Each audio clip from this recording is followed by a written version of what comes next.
Yeah, that just happened. Yeah.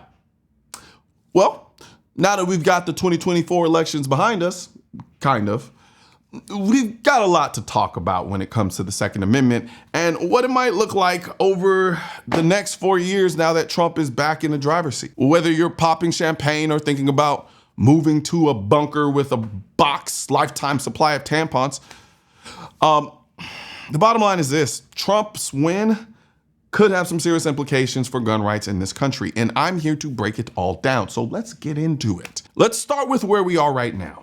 You see, the Second Amendment has been front and center over the past few years, and we've seen the battle lines drawn on both sides. We've had expanded background checks, magazine bans, and the usual state-level restrictions being thrown around. But with Trump in office, we might see a change in federal support for gun rights, though it's never as simple as it seems. Now, if you're thinking a Trump administration means nothing but sunshine and rainbows and open, okay, maybe, I guess rainbows, whatever. Let's just chill for a second. You see, Trump's record on guns isn't as straightforward as you might think. I mean, who can forget the bump stock ban? That caught a lot of Second Amendment supporters off guard. So while Trump has talked big about being pro 2A, we're gonna have to watch how he plays it this time. Sometimes it's less about what he says and more about who he puts in power.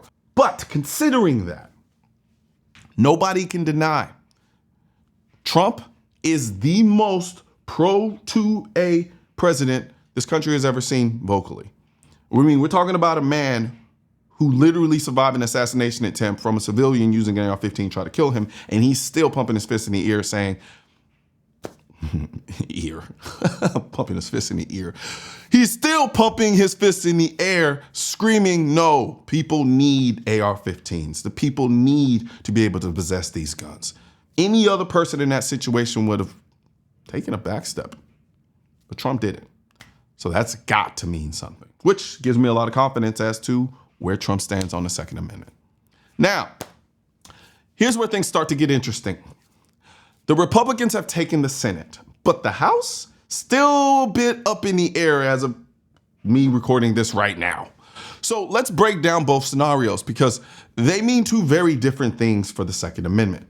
You see, if the Republicans take the House, they'll control both chambers of Congress. Now, this could be a big win for us pro 2A folks. Not only could they stop any new federal gun control laws in their tracks, but we might even see some pro-gun bills brought back to life. Picture it. Bills we've seen before that were stuck in limbo might actually have a shot at getting through. I'm talking about the Hearing Protection Act. You know, the one that would make suppressors easier to get without having to pay that ridiculous $200 tax and wait around forever for them to approve it, even though they've actually cut the times down considerably, but still shouldn't be an NFA item to begin with. But I digress. Or the Concealed Carry Reciprocity Act, which could mean you wouldn't have to worry about being a criminal just because you cross the state line with your legally carried firearm. It'd be like having your concealed carry permit recognized like a driver's license. What a concept, right? And let's not forget the Second Amendment Protection Act, aimed at stopping any federal agency from spending money on enforcing gun control policies that mess with the Second Amendment. Could you imagine having laws in place that actually prevent agencies from trampling on your gun rights? Now, I'm not saying these bills will just sail through Congress, even if Republicans control both chambers. But with Trump's backing, they've got a much better chance than they ever have before. I'll believe it when I see it, but it's something to watch. Now, if the Democrats keep the House, well, if that's the case, then we're looking at a bit more of a gridlock situation. Sure, the Senate can still block anti-gun legislation, but we won't see any big pro 2A wins coming down the pipeline either, unless, I don't know, some bunch of Democrats have a come to Jesus moment and realize they love the Second Amendment. Don't really see that happening, but once again, I digress. Nonetheless, it would be more of a defensive game with the Senate, just holding the line against anti-gun bills while we gear up to protect our rights at the state level. And you better believe these anti-gun states will still be trying to pass restrictive laws. Now, one of the biggest impacts Trump could have on the Second Amendment, though, is in the judicial arena. specifically the Supreme Court. Right now, we've got a conservative-leaning court that's pretty good to the Second Amendment in recent rulings. But here's the thing. Some of these justices, let's just say they're not exactly spring chickens. And if any of these pro-2A justices decide to retire or, head to the great gun range in the sky, Trump would get to fill that seat with another pro-gun judge. And this isn't just a short-term win either. We're talking lifetime appointments, people. These justices could be around for decades, meaning pro-2A rulings could be locked in for a generation. So while we can't predict what'll happen, Trump being in office at a time when the court could shift is massive. He could end up securing the Second Amendment's place in the courts for years, maybe even longer than that.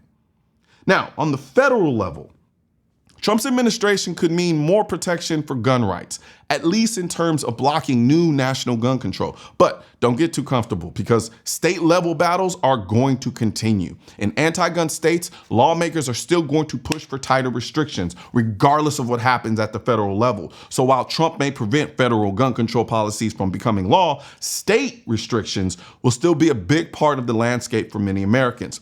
Just because the feds aren't coming for your guns doesn't mean the states aren't trying to either. And trust me, they may have lost this time around, but they still are going to fight. They do a great job of playing the long game. So don't underestimate these fools. One area where we might see a more immediate impact is the ATF. You see, Trump's administration could take a different approach to how the ATF enforces existing gun laws or interprets regulations, potentially easing some restrictions on gun parts and accessories. You might finally get some clarity on things like pistol braces and other accessories that ATF has a history of waffling on. But again, it's all about the balance of power. Presidents can set a tone, but Congress and the courts also have a lot to say about how things shake out. Bottom line, Trump's win will definitely bring protection to the Second Amendment, but it's not a magic wand. The ongoing legal battles, the division between federal and state powers, and the shifting public perception of gun ownership are all factors that will shape the next few years. So as gun owners, we still got a lot of work to do, but one of the most important is the work we have on the ground. And I mean in terms of growing the 2A social club, or as I like to call it, the anti-2A social club. That feels kind of awkward, but anyway. You see, so this shirt, it isn't just some piece of clothing. It's a badge of defiance and acceptance. With Trump back in office, we've got a rare window of opportunity to take this fight up a notch. The anti-2A social club is for those who are sick and tired of being painted as villains, for those who see freedom as something you defend, not something you beg for. For years, the media and the anti-gun establishment have been twisting the story, making it seem like we're the problem, but we know the truth. The Second Amendment is the cornerstone of all our freedoms. It's about more than just owning a firearm. It's about having the right to protect your home, your family, and everything you hold dear. It's about taking responsibility for your own safety and refusing to be a victim. So, if you're someone who gets it, if you are someone who understands what's at stake, then this shirt, yeah, and it's on the back too. This shirt right here, yes, and we also have them in hats, is for you. It's for you. It's for those of you who are ready to send a message loud and clear. We aren't backing down. We're expanding our ranks, standing shoulder to shoulder and letting everyone know that we are not just here. We're growing stronger and bigger, baby. This is the time to make it known. So, hit the link in the description section and grab your anti-2A social club shirts. We got them in hats, tumblers, you name it. And then make sure you wear it with pride.